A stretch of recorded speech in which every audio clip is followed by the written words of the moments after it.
तर रशियावर जास्त दाबाच्या पट्ट्यामुळे मान्सून 5 जून पर्यंत रखडण्याची चिन्ह आहेत। 2 दिवस तुफान झोडणारा पाऊस काही दिवसांच्या विश्रांतीवर असेल। 2 दिवस तुफान झोडपणारा असा हा पाऊस काही दिवसांच्या विश्रांतीसाठी असेल।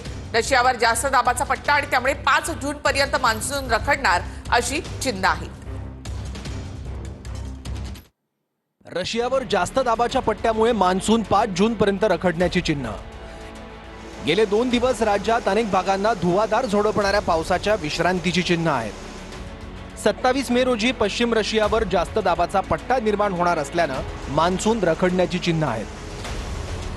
रशियातल्या जास्त दाबाच्या पट्ट्याचा परिणाम महाराष्ट्रातल्या मान्सूनवर होणार असल्याचा अंदाज तज्ज्ञांचा आहे। या जास्त दाबाच्या पट्ट्यामुळे अफगाणिस्तानातून कोरडी हवा अरबी समुद्र मार्गे भारताकडे येणार असल्याचा अंदाज आहे। या कोरड्या हवेमुळे मान्सून किमान 5 जून पर्यंत रखडण्याचा अंदाज तज्ज्ञांनी व्यक्त केलाय। 16 वर्षात पहिल्यांदाच मान्सूननं 8 दिवस आधीच राज्यात दमदार आगमन केलं। अरबी समुद्रातल्या कमी दाबाचा पट्टा, जलवायू परिवर्तन यामुळे मान्सून लवकर आला। राज्यात 11 ठिकाणी अतिवृष्टी झाली आणि विविध घटनांमध्ये 9 जणांचा मृत्यू झाला।